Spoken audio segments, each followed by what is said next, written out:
हजारो वर्षाची आमची अस्मिता ओळख छत्रपती शिवाजी महाराजांचा पुतळा मंदिराच्या प्रवेशद्वारावर बसवून आमची ओळख पुसवायची का? अरे इथं आमचं सगळं मंडळ बसलंय, ट्रस्टी बसलेत, आमचे पुजारी वीर मंडळी बसलेत, आम्हाला एक तरी नोटीस द्यायची.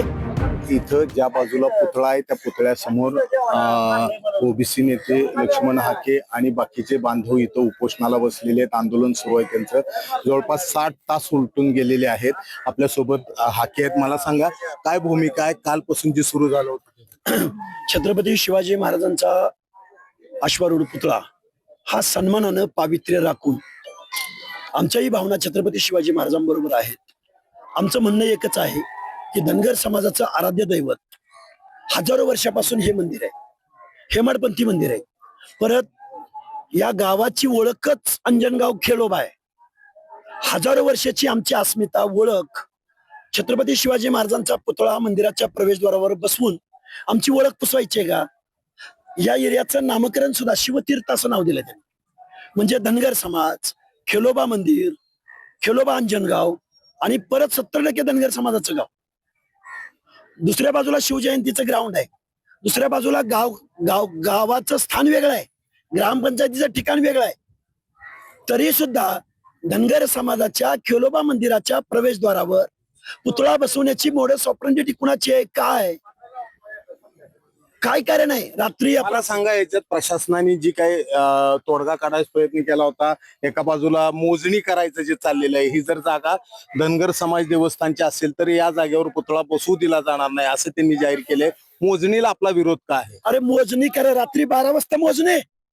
अरे इथं आमचं सगळं मंडळ बसलंय, ट्रस्टी बसलेत, आमचे पुजारी वीर मंडळी बसलेत, आम्हाला एक तरी नोटीस द्यायची. तुमच्या मनाचा कारभार आहे. हजारो वर्षापासून हे मंदिर आहे आमचं इथं, ज्यावेळी मोजणी सुद्धा नव्हती आणि तुम्ही रात्री येऊन मोजणी करताय. काय तुमची भूमिका काय? आमची भूमिका कुठली मोजणी आणि कुठला आमदार? तू काल झाला टिकोजीराव आमदार. हजारो वर्षापासून आमचं देवस्थान आहे. 4 राज्यातली धनगर मंडळी इथं देवाला दर्शनाला येतात, लाखोंचा जनसमुदाय येतो. इथं आमचा पालखी मार्ग, ज्या ठिकाणी पालखी थांबते तिथंच पुतळा बसवलाय. काय करायचंय नक्की मुख्यमंत्री महोदय? आम्ही धनगर बांधवानी, बहुजन बांधवानी, हे फक्त धनगर समाजावर नाही. तोडगा काय पाहिजे? तोडगा सन्मानानं छत्रपती शिवाजी महाराजांचा पुतळा सन्मानानं पावित्र्य राखून योग्य त्या ठिकाणी स्थलांतरित करण्यात यावा. या गावामध्ये अनेक ठिकाण आहेत. ज्या इथल्या लोकांनी हे कृत्य केलंय त्यांच्या जमिनी रोडला लागून आहेत.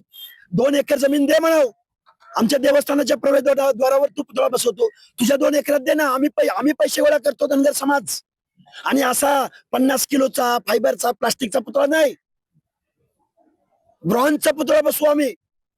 तू आमच्या देवस्थानावर आमचं नामोनिशान, आमचं अस्तित्व, अरे श्रद्धा प्रत्येकाची वेगळी आहे.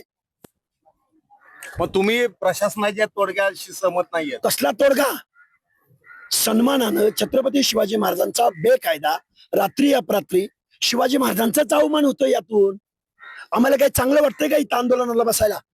छत्रपती शिवाजी महाराजांच्या पुतळ्याला आमचा विरोध नाही.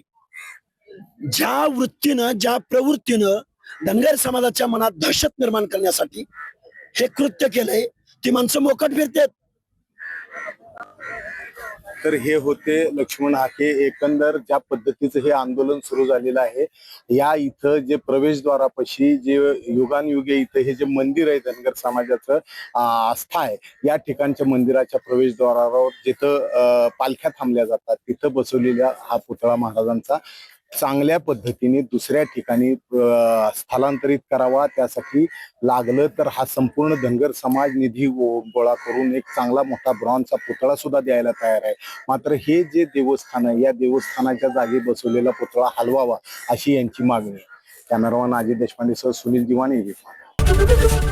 एबीपी माझा, उघडा डोळे बघा नीट.